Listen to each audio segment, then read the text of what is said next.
Se você pega o texto dele e não sabe quem é o Amoedo, você fala assim, pô, ele tá falando do Paulinho da Força e tá falando do Lula. Que o Lula é o presidiário. O Lula é o criminoso, não o Bolsonaro. O Bolsonaro é sequestrado. Continua, ó. Movidos pelo oportunismo. Para, tá vendo? Você parece que eu tô adorando. Isso aí, vai. Aí o erro dele vai ser agora. João Amoedo, cara, abjeto. Olha o que ele escreveu no X. Mais uma vez assistimos a uma oposição fraca, sem coragem e que obedece a um presidiário por interesses eleitorais. Movidos pelo oportunismo, 291 deputados cederam à chantagem da família Bolsonaro e aprovaram a impunidade para quem tentou subverter o Estado de Direito, um crime gravíssimo. Cabe ao Senado reverter essa vergonha. Posso pedir um favor para você? Manda o Amoedo para algum lugar, por favor. É engraçado que o texto dele é perfeito, né? Até a hora que ele fala que do Bolsonaro foi a aprovação que foi ruim. Ou seja, se você pegar o texto dele de novo, vai lendo o texto dele até a parte que ele fala ali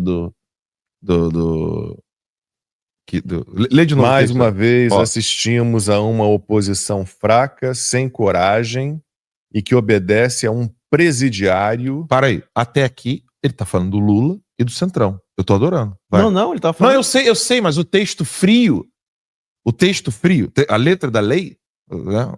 Se você explicar a letra da lei e pegar as palavras que ele tá utilizando, eu poderia escrever isso aí para aprovação de merda que eles fizeram. Mas olha só, presta atenção. Vai. Presidiário é o Lula. E que obedece a um presidiário por interesses eleitorais. Então, até aqui, parece que se você pega o texto dele e não sabe quem é o Amoedo, você fala assim, pô, ele tá falando do Paulinho da Força e tá falando do Lula. Que o Lula é o presidiário. O Lula é o criminoso, não o Bolsonaro. O Bolsonaro é sequestrado. Continua. Ó. Movidos pelo oportunismo. Para, tá vendo? Você parece que eu tô adorando. Isso aí, vai. Aí o erro dele vai ser agora. 291 deputados cederam à chantagem da família Bolsonaro. Você entende que isso é retórica, isso é recurso retórico. Eu falei isso ontem. Quando você quer chamar a atenção de alguém, né, funcionário, que não está fazendo, você começa... Na verdade, não é nem empresa. Isso São João da Cruz fala, né? São João da Cruz fala que para você levantar uma crítica de uma pessoa, você tem que ser capaz de trazer 10 virtudes dela. Né? A regrinha básica de São João da Cruz, a gente aprendeu isso no seminário, né, Max? Antes de contemplar, ou seja, antes de observar o defeito de alguém, você tem que ser capaz de olhar 10 virtudes dessa pessoa. Porque se você não consegue ver as 10 virtudes, a sua visão crítica está sendo equivocada. É óbvio que a gente não está falando de criminoso, estuprador, ladrão, narcotraficante. Nós estamos falando de pessoas comuns que convivem com a gente. Né? Mas isso na vida comum é uma regra maravilhosa. Antes de você olhar com... Como é que fala? Sem bias? Sem viés. Antes de você olhar... Não, mas nem sem viés. Eu queria ter um outro termo. De modo não passional, não apaixonado. Tem uma outra palavra em português que me fugiu aqui agora. Mas antes de você olhar... Maneira objetiva? De maneira objetiva. Você tem para olhar de maneira objetiva um defeito de alguém, um erro, não vou dizer defeito, um erro. Né? Que às vezes defeito moral é quando a pessoa pratica aquilo várias vezes. Vamos dizer que a pessoa errou uma vez ali. E aí você quer olhar esse erro, você tem que ser capaz de levantar 10 virtudes dessa pessoa. Se você não é capaz de levantar as 10 virtudes dessa pessoa, a leitura que você está fazendo daquele equívoco, seja ele um equívoco cometido uma única vez, ou seja, esporadicamente, né? Ou habitual, que é vício, se você não é capaz de fazer isso, olhar as 10 virtudes, o seu olhar está enviesado. Você não está tendo um olhar objetivo. Você não está sendo uma pessoa que está usando a razão para observar algo. Você está usando a paixão. Daí que vem o discurso apaixonado, né? O discurso passional. As pessoas confundem, às vezes, calor, né, com um discurso apaixonado. Muitas das vezes, por exemplo, quem pode dizer que Jesus usando chicote, gritando com os caras no templo era um discurso apaixonado? Não era, era racional. Ninguém pode dizer que nosso Senhor Jesus Cristo teve um discurso onde a paixão ela estava acima da razão. Se tem alguém, né, na história da criação, ou seja, na história humana, na história nem humana, na verdade, Vamos botar na história humana.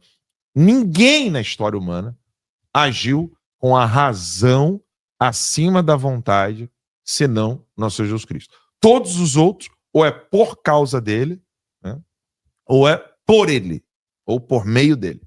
Então, Jesus Cristo, nosso Senhor, como totalmente homem, totalmente Deus, concílio de Nicéia, antes de todo mundo se dividir, tinha ninguém dividido naquela época, né, deixou bem claro, Jesus é totalmente homem, totalmente Deus. Então, aqui, todos os cristãos estão dentro dessa perspectiva. Ele é totalmente homem. Ele usou a razão e colocou a vontade submissa à razão. Ou seja, ao pensar, falar e decidir, ele não pensava, falava e decidia porque queria. Ele fazia isso porque essa era a verdade. Ou seja, a vontade que busca o bem, ela está submissa à verdade, que é ele próprio, né? Eu sou o caminho, a verdade e a vida. Nele a coisa é um pouco mais diferente, mas a razão humana, o ser humano bom, é o ser humano que os seus atos, palavras, ações, pensamentos, a razão rege a vontade. E a razão reger a vontade é o que nós chamamos de ato moral. Quando não tem isso, é ato imoral. É quando a vontade impera a inteligência. Quando a inteligência e a razão e a verdade imperam a vontade, isso é um ato moral, isso é um ato justo, é um ato prudente, é um ato com têmpera, é um ato, faltou quarta aqui, é um ato prudente, é um ato com temperança, é um ato justo e um ato que tem, é uma ação que tem fortaleza. Então, as 4 virtudes que a gente precisa ter, que é prudência, me ajuda na ordem, Max. Prudência, temperança, fortaleza e justiça? Não. A ordem? A ordem certa é prudência. Então, temperança. A primeira é temperança? Não, a prudência é a renda de virtude. Mas é que você tá indo. Então, depende. Então vamos lá. Prudência Depende primeiro. Se você tá indo da menor para maior ou da maior para menor. Da maior para menor. A da maior para menor é prudência, justiça, fortaleza e temperança. Isso. Prudência, justiça, fortaleza e temperança. Obrigado. Isso mesmo. Então, quem não é prudente não é justo. Quem não é justo não tem têmpera. Não é forte. Não é forte. Quem não é forte não tem têmpera. É assim. Né? Obrigado, Max. Você precisa lançar logo o teu curso de novo, por favor. É. Tá vendo? Se já tivesse lançado o teu curso, eu não estaria aqui perdido no meio do caminho. Mas vamos lá. Fazendo essa análise fria, né, eu estou fazendo esse preâmbulo aqui para que vocês possam entender a razão acima da vontade. Nós precisamos entender, né, que nosso Senhor Jesus Cristo, quando pegou o chicote e bateu em pessoas e coisas e destruiu tudo dos vendilhões do templo, ele não era uma pessoa desequilibrada. Ele era uma pessoa com equilíbrio máximo que você possa imaginar. Eu não gosto nem da palavra equilíbrio, né? Porque equilíbrio é newtoniano. Ele é uma pessoa em harmonia. O ser humano, que também é Deus, Jesus Cristo, quando ele pegou o chicote e bateu em tudo e todos no templo, que não era o habitual dele, era uma situação específica, né, onde aquele tipo de ação era absolutamente justificável, não só justificável, como heróico e necessário. Ou seja, era necessário que nosso Senhor Jesus Cristo agisse daquela maneira. Né? Isso não é passional. Então, o que eu vou dizer para vocês aqui agora não é passional. Se for passional, pode criticar, pode apresentar contra-argumentos. O que está acontecendo nesse exato momento no Brasil é que o legislativo está se submetendo mais uma vez, que não é algo novo, à tirania do judiciário. Só que agora o legislativo está chancelando, está colocando o selo de você não está deixando de ser republicano, Alexandre de Moraes. A gente só acha que você tem que medir um pouquinho mais. Ou seja, em linhas gerais, o Max me ajuda aqui. A têmpera, ela não é a última, Max, em matéria da mais importante para menos importante. Uhum. Então o Max me corrige aqui. Pode botar na aberta, porque eu quero que o pessoal entenda isso. Então, tudo que eles discutiram não era se foi prudente ou não a ação daquelas pessoas. Eles já declararam que não eram prudentes. Não. Então, o legislativo reconheceu. Então, Alexandre de Moraes foi prudente, as pessoas foram imprudentes, né? Justiça. O legislativo reconheceu que aquelas pessoas precisavam pagar por uma ação e que o Alexandre de Moraes foi justo. Não é isso que o legislativo fez? Perfeitamente. Fortaleza. Eles não tiveram fortaleza. Não tiveram coragem. Não tiveram coragem. O que aconteceu? Temperança. Eles disseram que a única coisa que faltou ao Moraes foi a temperança. É isso aí. E aí nós vamos dar a temperança que precisa aqui, que é a tal da dosimetria, palavrinha que é para você medir ali as doses, né? Então, a única coisa que o legislativo fez foi: Alexandre de Moraes, parabéns pela sua prudência, parabéns pela sua justiça, você foi forte, nós não, agora vamos recalcular a têmpera. É isso aí. Foi só isso que o legislativo fez, no momento em que, na verdade, o mais prudente era o quê? Reconhecer que Alexandre de Moraes não é juiz. É necessário você ser justo para fazer isso.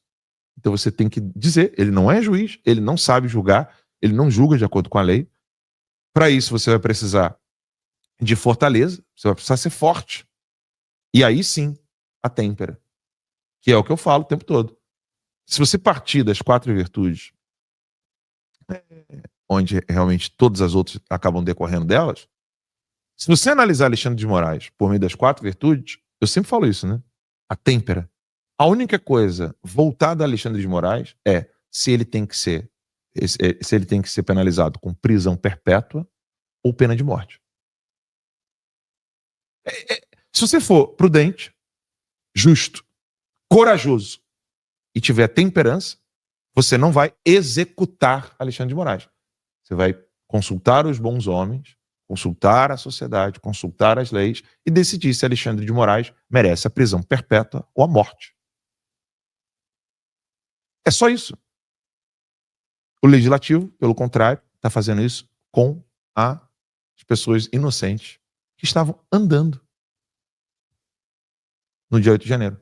Sem contar as outras que nem sequer lá estavam, que são as pessoas do dia seguinte. Sem contar as pessoas que não estavam nem no dia 8 de janeiro e nem na frente dos quartéis.